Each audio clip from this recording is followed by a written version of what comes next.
ہائے، آج کی ویڈیو میں ذکر ہے نبی کریم صلی اللہ علیہ وآلہ وسلم کی نور نظر نواسی شیر خدا حضرت علی مرتضیٰ رضی اللہ تعالیٰ عنہ کی لخت جگر خاتون جنت حضرت بی بی فاطمۃ الزہرا رضی اللہ تعالیٰ عنہا کی گوشہ جگر حسنین کریمین رضی اللہ تعالیٰ عنہم کی چہیتی بہن شہیدان کربلا اون بن عبداللہ رضی اللہ تعالیٰ عنہ اور محمد بن عبداللہ رضی اللہ تعالیٰ عنہ کی والدہ محترمہ سیدہ زینب بنت علی رضی اللہ تعالیٰ عنہا کا۔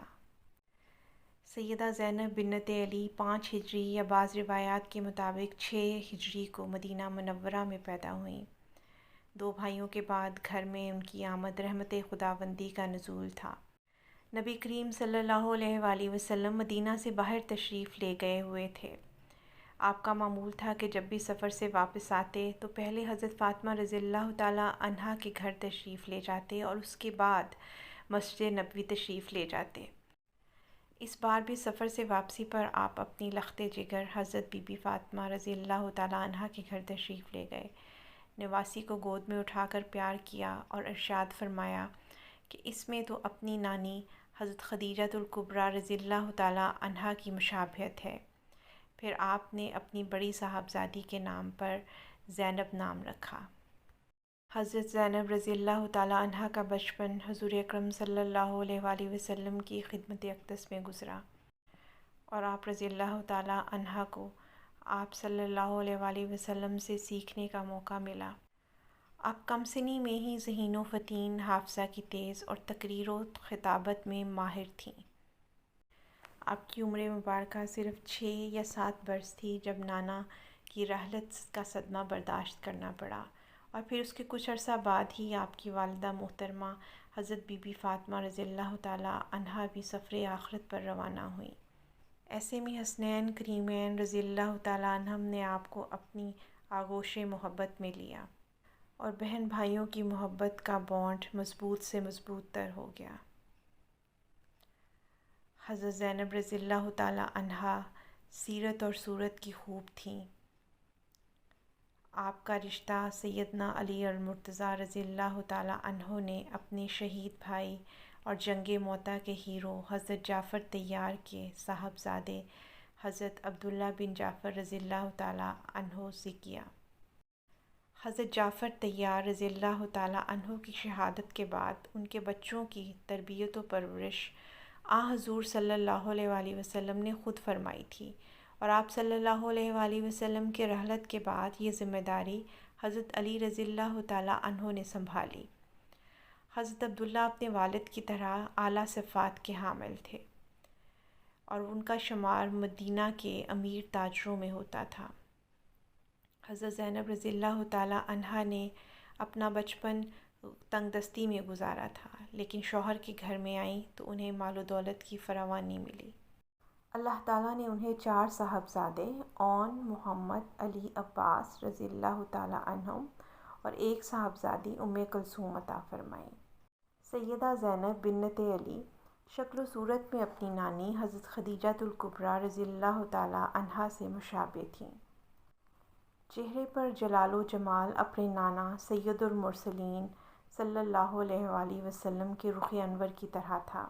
انداز گفتگو اور طرز خطاب اپنے والد حیدر کرار سے ملتا تھا۔ عادات و اطوار اپنی والدہ خاتون جنت سیدہ فاطمۃ الزہرا کی طرح تھیں۔ قناعت پسندی اور صبر شکر اپنے بڑے بھائی حضرت امام حسن رضی اللہ تعالیٰ عنہ سے لیا، جبکہ حق گوئی و بے باکی اور شجاعت و دلیری اپنے بھائی حضرت امام حسین رضی اللہ تعالیٰ عنہ سے لی۔ سیدنا علی مرتضیٰ رضی اللہ تعالیٰ عنہ میدان جنگ میں ناقابل شکست ہونے کے ساتھ ساتھ خطابت میں بھی بادشاہ تھے۔ ان کے خطبات علم و حکمت کا خزینہ ہیں اور ان کے ارشادات اہل عرب میں ضرب الامثال کا درجہ رکھتے۔ اپنے والد سے فصاحت و بلاغت صاحبزادی کو ورثے میں ملی۔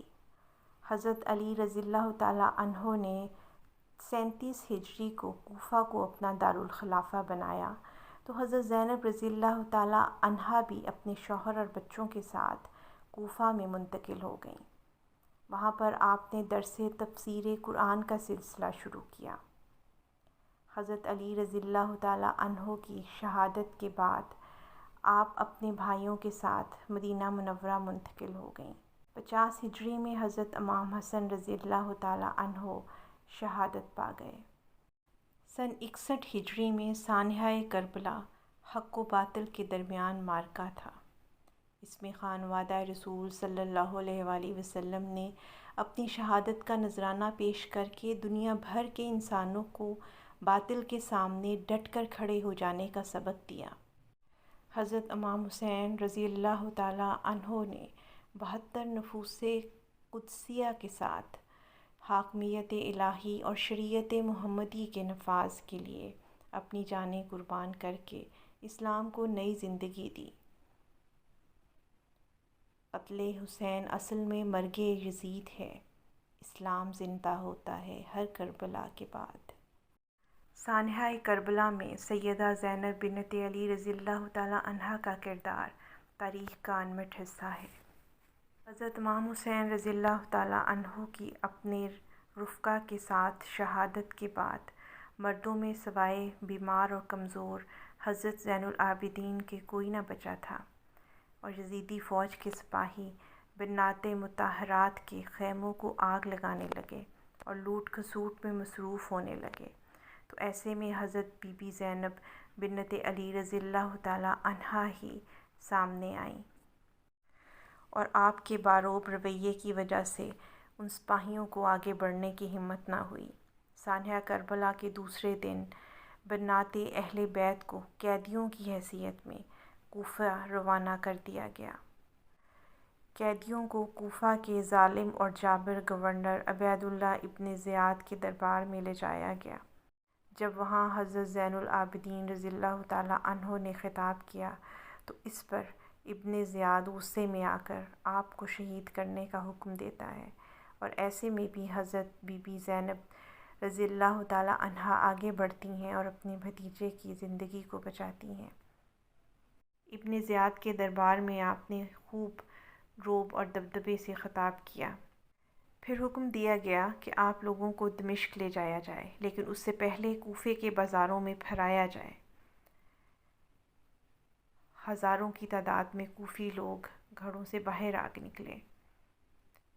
ایسے موقع پر سیدہ زینب رضی اللہ تعالیٰ عنہا اپنے جذبات پر قابو نہ رکھ سکیں، اور انہوں نے بآواز بلند ان لوگوں کو خطاب کیا کہ اے عہد توڑنے والوں، دھوکے باز کوفیوں، تم نے میرے بھائی کو خطوط لکھ کر بلایا اور ان کے نام پر بیعت کی، لیکن پھر تم اپنے گھروں میں چھپ کر بیٹھ گئے۔ تمہاری اس غداری پر اللہ تم کو کبھی معاف نہ کرے گا۔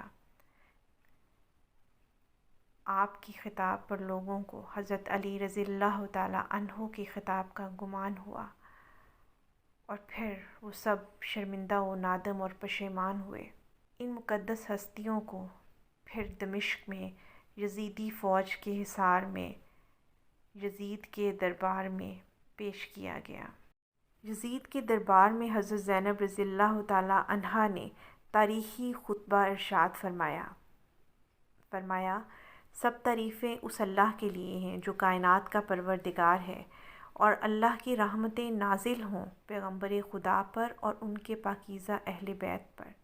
اما بعد، بالآخر ان لوگوں کا انجام برا ہے جنہوں نے اپنے دامن حیات کو برائیوں کی سیاہی سے داغدار کر کے اپنے اللہ کی آیات کی تکذیب کی اور آیات پروردگار کا مذاق اڑایا۔ سورہ روم کی یہ آیت نمبر 10 تھی، جس کی آپ رضی اللہ تعالیٰ عنہ نے اس وقت تلاوت کی۔